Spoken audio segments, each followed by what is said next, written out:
14th ಜನವರಿ 2026ಗೆ ಕರ್ನಾಟಕದ social ಮೀಡಿಯಾದಲ್ಲಿ ಪುನೀತ್ ಕೆರೆಹಳ್ಳಿ ಅನ್ನುವಂತಹ ವ್ಯಕ್ತಿ ಅಕ್ರಮವಾಗಿ ಬಂದಿರುವಂತಹ ಬಾಂಗ್ಲಾ ವಲಸಿಗರನ್ನ ಪ್ರಶ್ನೆ ಮಾಡ್ತಿರುವಂತಹ ವಿಡಿಯೋ ಅದರಲ್ಲಿ ಕಂಡು ಬರುತ್ತೆ. ಆ ವಿಡಿಯೋದಲ್ಲಿ ಪುನೀತ್ ಕೆರೆಹಳ್ಳಿ ಕೇಳ್ತಾರೆ, ನೀವು ಭಾರತದ ಆಧಾರ್ ಕಾರ್ಡ್ ನ ಯಾವ ರೀತಿಯಾಗಿ ಪಡ್ಕೊಂಡ್ರಿ ಅಂತ ಹೇಳಿ. ಆ ಇಮಿಗ್ರೆಂಟ್ಸ್ ಹೇಳ್ತಾರೆ, ನಾವು ಜಸ್ಟ್ 1500 ಪೇ ಮಾಡೋದ್ರ ಮೂಲಕ ಈ ಆಧಾರ್ ಕಾರ್ಡ್ ನ ಮಾಡಿಸ್ಕೊಂಡಿದೀವಿ ಅಂತ. आधार कार्ड बनाने के लिए कितना पैसा दिया?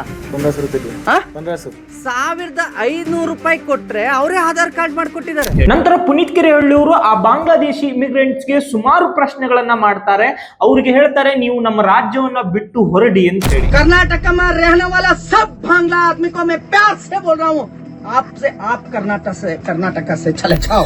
ಅಲ್ಲಿ ಆಗುವಂತಹ ಎಲ್ಲಾ ಮಾತುಕತೆಗಳನ್ನ ಇವರು ತಮ್ಮ ಸೋಷಿಯಲ್ ಮೀಡಿಯಾದಲ್ಲೂ ಕೂಡ ಶೇರ್ ಮಾಡ್ಕೋತಾರೆ. ಈ ವಿಡಿಯೋಗಳನ್ನ ನೋಡ್ತಿದ್ದಂತಹ ಜನರು ನಮ್ಮ ರಾಜ್ಯದ ಭದ್ರತೆ ಬಗ್ಗೆ ರಾಜ್ಯ ಸರ್ಕಾರವನ್ನ ಹಾಗೂ ದೇಶದ ಭದ್ರತೆಯ ಬಗ್ಗೆ ಕೇಂದ್ರ ಸರ್ಕಾರವನ್ನ ಪ್ರಶ್ನೆ ಮಾಡ್ಲಿಕ್ಕೂ ಕೂಡ ಸ್ಟಾರ್ಟ್ ಮಾಡ್ತಾರೆ. ನೋಡಿ, ಇದೊಂದು ಸಣ್ಣ ವಿಚಾರ ಆಗಿರ್ಲಿಲ್ಲ. ನಮ್ಮ ದೇಶದಲ್ಲಿ ಫಾರಿನರ್ಸ್ ಮಾಡುವಂತಹ ಕ್ರೈಮ್ ನಲ್ಲಿ ಮೊಟ್ಟ ಮೊದಲನೇ ಸ್ಥಾನ ಬಾಂಗ್ಲಾದೇಶದವರದ್ದಿದೆ. ಇವನ್ ಕೊಲೆ ಆಗ್ಬಹುದು, ದರೋಡೆ ಆಗ್ಬಹುದು, ಅತ್ಯಾಚಾರದ ಕೇಸ್ಗಳು ಕೂಡ ಅವರು ಮಾಡಿರೋದು ಕಂಡು ಬಂದಿದೆ. ಅಕ್ರಮವಾಗಿ ಬಂದಿರುವಂತಹ ಈ ವಲಸಿಗರು ಇಲ್ಲಿರುವಂತಹ ಜನರ ಕೆಲಸಗಳನ್ನ ಕಿತ್ಕೊಳ್ಳೋದ್ರೊಟ್ಟಿಗೆನೆ ನಮ್ಮ ದೇಶದ ಭದ್ರತೆಗೆ ಒಂದು ದೊಡ್ಡ ಸವಾಲಾಗಿರ್ತಾರೆ. ಅಂತದ್ರಲ್ಲಿ ನಮ್ಮ ಕೇಂದ್ರ ಸರ್ಕಾರ ಇದನ್ನ ಕಂಟ್ರೋಲ್ ಮಾಡೋದಕ್ಕೋಸ್ಕರ ಏನು ಕ್ರಮಗಳನ್ನ ತಗೊಂಡಿದೆ, ಮತ್ತೆ ಈಗ ಕರ್ನಾಟಕ ರಾಜ್ಯದಲ್ಲಿರುವಂತಹ ಈ ಇಲ್ಲಿಗಲ್ ಇಮಿಗ್ರೆಂಟ್ ಗಳನ್ನ ಕಂಟ್ರೋಲ್ ಮಾಡೋದಕ್ಕೋಸ್ಕರ ರಾಜ್ಯ ಸರ್ಕಾರ ಏನ್ ಕ್ರಮ ತಗೊಳ್ಳುತ್ತೆ ಅಂತ ಜನರು ಪ್ರಶ್ನೆ ಕೇಳುವಷ್ಟರಲ್ಲೇನೆ 2 ದಿನ ಆದ್ಮೇಲೆ ಯಾರು ಈ ವಿಡಿಯೋಗಳನ್ನ ಮಾಡಿ ಪ್ರಶ್ನೆ ಮಾಡಿದ್ರು ಅದೇ ಪುನೀತ್ ಕೆರೆಹಳ್ಳಿ ಅವರನ್ನ ಬನ್ನೇರ್ಘಟ್ಟ ಪೊಲೀಸ್ ಅವರು ಅರೆಸ್ಟ್ ಮಾಡ್ತಾರೆ. ಪುನೀತ್ ಕೆರೆಹಳ್ಳಿ ಅವರನ್ನ ಬನ್ನೇರಘಟ್ಟ ಪೊಲೀಸರು ವಶಕ್ಕೆ ಪಡ್ಕೊಂಡಿದ್ದಾರೆ.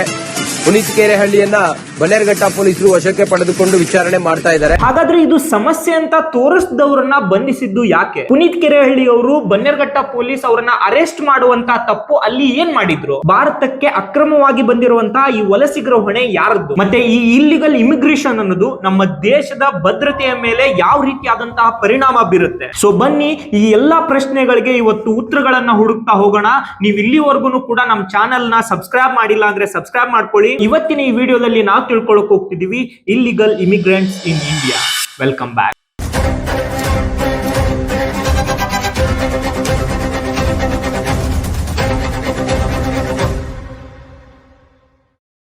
ಜನವರಿ 2026ಗೆ ಅರೌಂಡ್ ನೈಟ್ 11 ಗಂಟೆ ಅಷ್ಟೊತ್ತಿಗೆ ಬನ್ನೇರ್ಘಟ್ಟದ ಸಮೀಪ ಇರುವಂತಹ ಸಾಯಿ ಬೃಂದಾವನ್ ಲೇಔಟ್ ನ ವಾಸಿಯಾದಂತಹ ಮಲ್ಲಿಕಾರ್ಜುನ್ ಅವ್ರಿಗೆ ಅವರು ಬಾಡಿಗೆ ಕೊಟ್ಟಿರುವಂತಹ ಶೆಡ್ ಗಳಿಂದ ಯಾವುದೋ ಒಂದು ಗಲಾಟೆಯ ಸೌಂಡ್ ಕೇಳ್ತಾ ಇರೋದು ಕೇಳಿ ಬರುತ್ತೆ. ಮಲ್ಲಿಕಾರ್ಜುನ್ ಅವರು ಲೇಟ್ ಆಗಿರೋದ್ರಿಂದಾಗಿ ಅವರ ರಿಲೇಟಿವ್ ಸಿದ್ದೇಶ್ಗೆ ಕಾಲ್ ಮಾಡಿ ಹೇಳ್ತಾರೆ, ಮನೆ ಹತ್ರ ಏನೋ ಗಲಾಟೆ ನಡೀತಿದೆ, ಬಂದು ಏನೋ ಅಂತ ಹೇಳಿ ನೋಡು ಅಂತ ಹೇಳಿ. ಸಿದ್ದೇಶ್ ಅವರು ಸ್ಥಳಕ್ಕೆ ಬಂದು ನೋಡಿದಾಗ ಅಲ್ಲಿ ಬಾಡಿಗೆ ಇರುವಂತಹ ಜನರೊಟ್ಟಿಗೆ ಪುನೀತ್ ಕೆರೆಹಳ್ಳಿ ಅವರು ಜೋರಾಗಿ ಮಾತಾಡ್ತಿರೋದನ್ನ ಗಮನಿಸ್ತಾರೆ. ಅಲ್ಲೋಗಿ ಪುನೀತ್ ಕೆರೆಹಳ್ಳಿ ಅವ್ರನ್ನ ಪ್ರಶ್ನೆ ಮಾಡ್ತಾರೆ, ಏನ್ ಆಗ್ತಿದೆ ಅಂತ ಹೇಳಿ. ಆ ಸಂದರ್ಭಕ್ಕೆ ಪುನೀತ್ ಕೆರೆಹಳ್ಳಿ ಅವರು, ನೀವು ಯಾವ ರೀತಿಯಾಗಿ ಬಾಂಗ್ಲಾದೇಶದವ್ರಿಗೆ ಬಾಡಿಗೆ ಕೊಡ್ತೀರಾ ಅಂತ ಹೇಳಿ ರೇಗ ಆಡ್ಲಿಕ್ಕೆ ಸ್ಟಾರ್ಟ್ ಮಾಡ್ತಾರೆ. ಮತ್ತೆ ಕೆಲವೊಂದಿಷ್ಟು ಮೀಡಿಯಾಗಳಲ್ಲಿ ರಿಪೋರ್ಟ್ ಆಗಿದೆ, ನೀವು ಬಾಂಗ್ಲಾದೇಶದವ್ರಿಗೆ ಬಾಡಿಗೆ ಕೊಟ್ರೆ ನಾವು ನಿಮ್ಮನ್ನ ಸಾಯಿಸ್ತೀವಿ ಅಂತ ಹೇಳಿ ಜೀವ ಬೆದರಿಕೆ ಹಾಕಿದ್ದಾರೆ ಅಂತ ಹೇಳಿ. ಅಷ್ಟರಲ್ಲಿ ಸ್ಥಳಕ್ಕೆ ಬಂದಂತಹ ಬನ್ನೇರ್ಘಟ್ಟ ಪೊಲೀಸ್ ಅಲ್ಲಿರುವಂತಹ ಎಲ್ಲರನ್ನೂ ಕೂಡ ಸ್ಟೇಷನ್ ಗೆ ಕರ್ಕೊಂಡು ಹೋಗ್ತಾರೆ. ನೋಡಿ, ಈ ಹೌಸ್ ಓನರ್ ನ ರಿಲೇಟಿವ್ ಆಗಿದ್ದಂತಹ ಸಿದ್ದೇಶ್ ಅವರು ಸ್ಟೇಷನ್ ಹೋದ್ಮೇಲೆ ಇವರೆಲ್ಲರ ಮೇಲೆ ಒಂದು ರಿಟರ್ನ್ ಕಂಪ್ಲೇಂಟ್ ಕೂಡ ಕೊಡ್ತಾರೆ. ನೋಡಿ, ಅವತ್ತು ರಾತ್ರಿ ರಿಟರ್ನ್ ಕಂಪ್ಲೇಂಟ್ ಆಗಿದ್ರು ಕೂಡ ಪೊಲೀಸರು ಇವ್ರನ್ನ ಕಸ್ಟಡಿಗೆ ತಗೊಂಡಿರಲ್ಲ. ಇದಾಗಿ 2 ದಿನ ಆದ್ಮೇಲೆ 14th ಜನವರಿ 2026ಗೆ ಪುನೀತ್ ಕೆರೆಹಳ್ಳಿ ಅವರು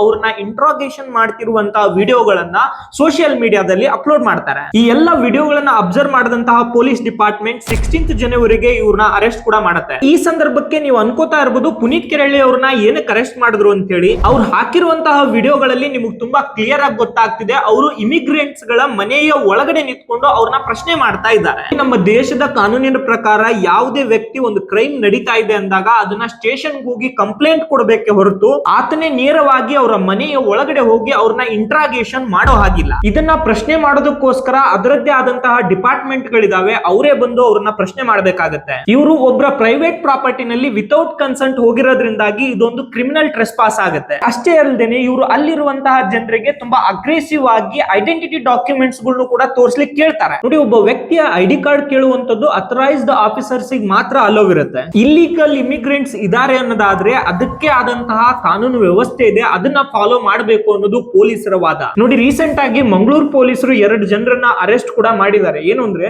ನಮ್ಮ ದೇಶದ ಹೊರ ರಾಜ್ಯದಿಂದ ಬಂದಿರುವಂತಹ ಮುಸಲ್ಮಾನರನ್ನು ಕೂಡ ಇವರು ಬಾಂಗ್ಲಾದೇಶದವರು ಅಂತ ಹೇಳಿ, ನೀನು ಜೈ ಶ್ರೀರಾಮ್ ಅಂತ ಹೇಳು ಅಂತ ಹೇಳಿ ಆತನನ್ನ ಹೊಡೆದಿದ್ದಾರೆ ಅಂತ ಹೇಳಿ. ಕಳೆದ 15 ವರ್ಷಗಳಿಂದ ಮಂಗಳೂರು ನಗರ ಮತ್ತಿತರ ಕಡೆ ಮೇಸ್ತ್ರಿ ಕೆಲಸ ಮಾಡ್ತಾ ಇದ್ದ ಅನ್ಸರ್ ಅನ್ಸಾರಿಯನ್ನ ಇವರು ಬಾಂಗ್ಲಾದೇಶಿ ಎಂದು ಹೇಳಿ ಥಳಿಸಿದ್ದರು. ಜೈ ಶ್ರೀರಾಮ್ ಎಂದು ಕೂಗುವಂತೆ ಬಲವಂತಪಡಿಸಿದ್ದರು. ಅಂಡ್ ಈ ತರದ ಘಟನೆ ಆಗಬಾರ್ದು ಅಂತ ಹೇಳಿನೇ ಆ 2 ಜನರನ್ನ ಮಂಗಳೂರು ಪೊಲೀಸ್ ಅರೆಸ್ಟ್ ಕೂಡ ಮಾಡಿದ್ದಾರೆ. ಸೊ ಈ ತರದ ಘಟನೆಗಳನ್ನ ನೋಡಿದಾಗ ನಮ್ಗೆ ಅನ್ಸ್ಬೋದು, ಹೌದು ಪುನೀತ್ ಕೆರೆಹಳ್ಳಿ ಅವರು ಮಾಡಿದ್ದು ತಪ್ಪು ಅಂತಾನೆ. ಆದ್ರೆ ಒಂದ್ಸರಿ ಈ ವಿಡಿಯೋನ ನೋಡ್ಕೊಂಡ್ ಬನ್ನಿ. ভিসা লাগবে না, কোনো প্রকার পাসপোর্ট লাগবে না, আমি এখন ভারতে ঢুকে ಯಾವ ರೀತಿಯಾಗಿ ಬಾಂಗ್ಲಾದೇಶದ ಒಬ್ಬ YouTuber without any passport without any visa ಹೇಗೆ ಇಂಡಿಯಾಗೆ ಎಂಟರ್ ಆಗ್ಬೋದು ಅನ್ನೋದನ್ನ ತೋರಿಸ್ತಾ ಇದ್ದಾರೆ. ಇದು ಒಂದೇ ಅಲ್ಲ, ಇನ್ನೂ ಒಂದು ವಿಡಿಯೋ ನೋಡಿ.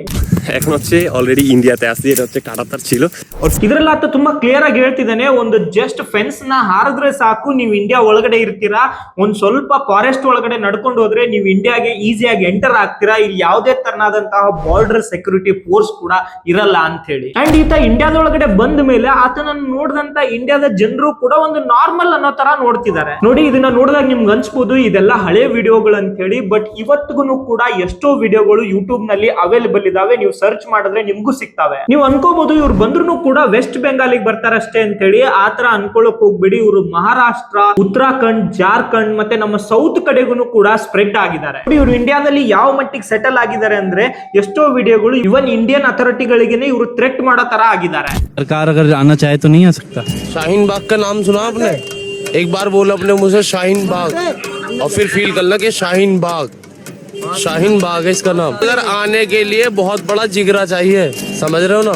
CRB ರಿಪೋರ್ಟ್ ನ ಪ್ರಕಾರ ಇಂಡಿಯಾದಲ್ಲಿ ಫಾರಿನರ್ಸ್ ಇಂದ ಆಗುವಂತಹ ಕ್ರೈಮ್ ಏನಿದೆ ಅದರಲ್ಲಿ ಹೈಯೆಸ್ಟ್ ನಂಬರ್ ಆಫ್ ಕ್ರೈಮ್ ಗಳು ಬಾಂಗ್ಲಾದೇಶದವರಿಂದಾನೇ ಆಗುತ್ತೆ. ಅಂಡ್ ಟೆರರಿಸಂ ನಲ್ಲೂ ಕೂಡ ಇವ್ರ ನಂಬರ್ ಹೈಯೆಸ್ಟ್ ಆಗಿದೆ. ಬಟ್ ಇದನ್ನ ಯಾರು ಕೂಡ ಅಷ್ಟು ಸೀರಿಯಸ್ ಆಗಿ ತಗೊಳ್ಳಲ್ಲ. ಅದ್ರ ಬದಲು ನೀವು ಮಮತಾ ಬ್ಯಾನರ್ಜಿ ಅವರ ಸ್ಟೇಟ್ಮೆಂಟ್ ಕೇಳಬೇಕು.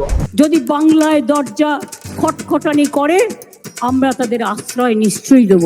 ಅವ್ರು ನೇರವಾಗಿ ಹೇಳ್ತಿದ್ದಾರೆ, ಯಾರು ಬಾಂಗ್ಲಾದವ್ರು ಬಂದು ಬಾಗಿಲು ತಟ್ತಾರೆ ಅವ್ರಿಗೆ ನಾವು ಶೆಲ್ಟರ್ ಗಳನ್ನ ಬಿಲ್ಡ್ ಮಾಡ್ಕೊಡ್ತೀವಿ ಅಂತ ಹೇಳಿ. ನೋಡಿ, ಇವ್ರಿಗೆ ವೆಸ್ಟ್ ಬಂಗಾಲ್ ಅನ್ನೋದು ಒಂದೇ ಆಪ್ಷನ್ ಅಲ್ಲ, ಇವ್ರಿಗೆ ಇಂಡಿಯಾಗ್ ಬರೋದಕ್ಕೋಸ್ಕರ 100 ಆಪ್ಷನ್ ಗಳಿದಾವೆ. ನೀವು ನಿಜವಾಗ್ಲೂ ನಂಬಲ್ಲ ಯಾವ ರೀತಿಯಾದಂತಹ ಡೇಂಜರ್ ಆದಂತಹ ರೂಟ್ ಗಳಲ್ಲಿ ಇವ್ರು ಇಂಡಿಯಾಗೆ ಎಂಟರ್ ಆಗ್ತಾರೆ ಅಂತ ಹೇಳಿ. ಇವನ್ ಜಾರ್ಖಂಡ್ ನಲ್ಲಿ ಆದಿವಾಸಿ ಮಹಿಳೆಯರಿಗೋಸ್ಕರ ಕೆಲವೊಂದಿಷ್ಟು ಸೀಟ್ ಗಳನ್ನ ರಿಸರ್ವ್ ಆಗಿ ಇಡಲಾಗುತ್ತೆ. ಅಲ್ಲಿಗೆ ಬಂದಂತಹ ಈ ಬಾಂಗ್ಲಾದೇಶಿಗಳು ಅಲ್ಲಿರುವಂತಹ ಮಹಿಳೆಯರನ್ನ ಮದುವೆ ಆಗೋದ್ರೊಟ್ಟಿಗೆನೆ ಇನ್ ಕೇಸ್ ಆ ಮಹಿಳೆಯರು ಎಲೆಕ್ಷನ್ ನಲ್ಲಿ ಗೆದ್ರೆ ಅಲ್ಲಿ ಇವರು ರಾಜಕೀಯನೂ ಕೂಡ ಮಾಡ್ಲಿಕ್ಕೆ ಸ್ಟಾರ್ಟ್ ಮಾಡ್ತಾರೆ. ಇವನ್ 2024ರಲ್ಲಿ ಜಾರ್ಖಂಡ್ ನ MP ಪಾರ್ಲಿಮೆಂಟ್ ನಲ್ಲಿ ಈ ವಿಷಯ ಹೇಳಿದ್ದಾರೆ.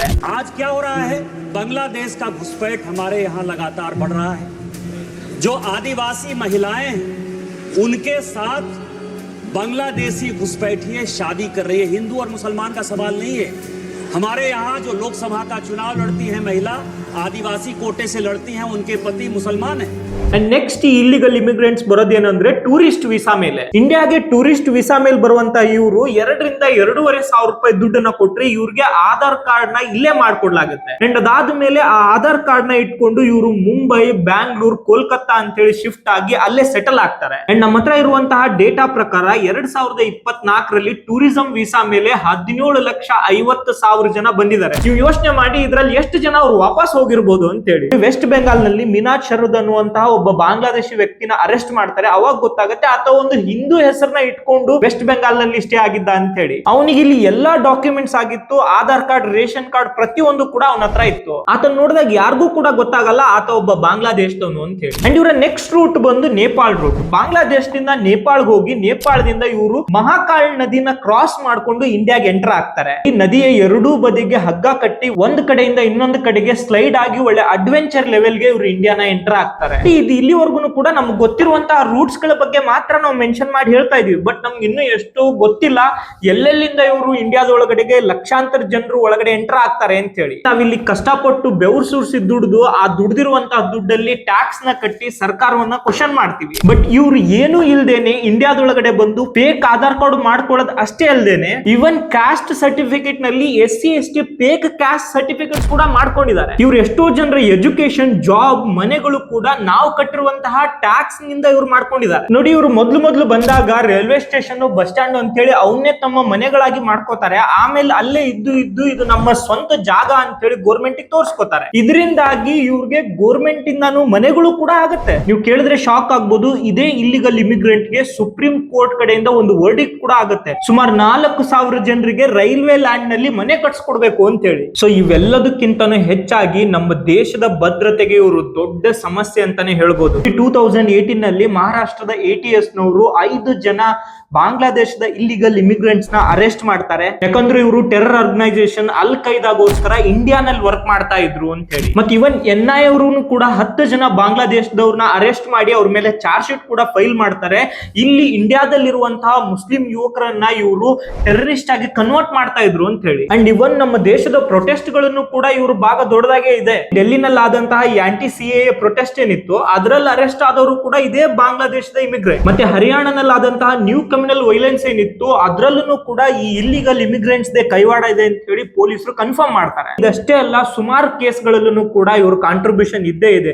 ಎಷ್ಟೋ ರೇಪ್ ಕೇಸ್ಗಳಲ್ಲೂ ಕೂಡ ಇವರು ಇದ್ದಾರೆ. ಇವನ್ ಸಣ್ಣ ಸಣ್ಣ ಮಕ್ಕಳ ರೇಪ್ ಕೇಸ್ಗಳಲ್ಲೂ ಕೂಡ ಇವರು ಅಕ್ಯೂಸ್ಡ್ ಆಗಿದ್ದಾರೆ. ಅಂಡ್ ಡ್ರಗ್ ಸಪ್ಲೈ ಕೇಸ್ಗಳಾಗಿರ್ಬೋದು, ಹ್ಯೂಮನ್ ಟ್ರಾಫಿಕಿಂಗ್ ಕೇಸ್ಗಳಾಗಿರ್ಬೋದು, ಇವೆಲ್ಲದು ಕಾಮನ್ ಅನ್ನೋ ತರ ಆಗಿದೆ. ಆದ್ರೆ ನೋಡಿ, ನಮ್ ದೇಶದಲ್ಲಿ ಸೆಂಟ್ರಲ್ ಗೌರ್ಮೆಂಟ್ ಆಗಿರ್ಬೋದು, ಸ್ಟೇಟ್ ಗೌರ್ಮೆಂಟ್ ಆಗಿರ್ಬೋದು, ತಮ್ಮ ಪಾಲಿಟಿಕ್ಸ್ ಮಾಡ್ಕೊಳ್ಳೋದ್ರಲ್ಲೇನೆ ತುಂಬಾ ಬಿಸಿ ಆಗಿದ್ದಾರೆ. ಇವನ್ 2014ರಲ್ಲಿ ಬಿಜೆಪಿ ಅವರು ತಮ್ಮ ಮ್ಯಾನಿಫೆಸ್ಟೋ ನಲ್ಲಿನೂ ಕೂಡ ಹೇಳಿದ್ರು, ನಾವು ಇಲ್ಲಿಗಲ್ ಇಮಿಗ್ರೆಂಟ್ಸ್ ಗೋಸ್ಕರನೇ ತುಂಬಾ ಸ್ಟ್ರಾಂಗ್ ಆದಂತಹ ರೂಲ್ಸ್ ಗಳನ್ನ ತರ್ತೀವಿ ಅಂತೇಳಿ. ಬಟ್ ಆದ್ರೆ ಯಾವುದೇ ತರನಾದಂತಹ ಬೆಳವಣಿಗೆ ಅದನ್ನ ಕಂಟ್ರೋಲ್ ಮಾಡೋ ತರದ್ದು ಕಂಡು ಬಂದಿಲ್ಲ. ಅಂಡ್ ಇನ್ನ ಬಾಂಗ್ಲಾದೇಶದ ಜೊತೆಗೆ ಬಾರ್ಡರ್ ಹಂಚಿಕೊಳ್ಳುವಂತಹ ರಾಜ್ಯ ಏನಿದೆ ಅಲ್ಲಿ ಅವರು ಅಂತರೂ ಅದನ್ನ ಬೇಕು ಅಂತಾನೆ ಒಂದು ಲೂಪ್ ಹೋಲ್ ನ ಬಿಟ್ಕೊಳ್ಳೋ ತರ ಕಾಣಿಸ್ತಿದೆ. ಎಲ್ಲಾ ರಾಜ್ಯದ ರಾಜಕಾರಣಿಗಳಲ್ಲೂ ಕೂಡ ಒಂದಲ್ಲ ಒಂದು ಜಾಗದಲ್ಲಿ ಈ ತರದ ಇಲ್ಲಿಗಲ್ ಇಮಿಗ್ರೆಂಟ್ಸ್ ಗಳಿಗೆ ಸಪೋರ್ಟ್ ಮಾಡುವಂತಹ ರಾಜಕಾರಣಿಗಳು ಕಂಡು ಬಂದೇ ಬರ್ತಾರೆ. ಅವರು ಒಂದು ಟೈಮ್ ನಲ್ಲಿ ಒಂದು 5,000 ಜನರನ್ನ ಇವ್ರು ಇಲ್ಲಿಗಲ್ ಇಮಿಗ್ರೆಂಟ್ಸ್ ನ ಅವ್ರ ಊರಿಗೆ ತಗೊಂಡ್ಬಂದ್ರು ಸಾಕು, ಅವ್ರು ಈಸಿಯಾಗಿ ಅವ್ರ ಎಲೆಕ್ಷನ್ ಅವ್ರು ಗೆಲ್ತಾರೆ. ಸೊ ಹಾಗಾಗಿ ನಾವು ಒಬ್ಬ ರೆಸ್ಪಾನ್ಸಿಬಲ್ ಸಿಟಿಸನ್ ಆಗಿ ಧ್ವನಿ ಎತ್ತಬೇಕಾಗತ್ತೆ. ಇವತ್ತಿಗೂ ಎಷ್ಟೋ ನಮ್ಮ ದೇಶದ ಹಳ್ಳಿಗಳಲ್ಲಿ ತಿನ್ನಕ್ ಊಟನೂ ಕೂಡ ಇಲ್ಲ,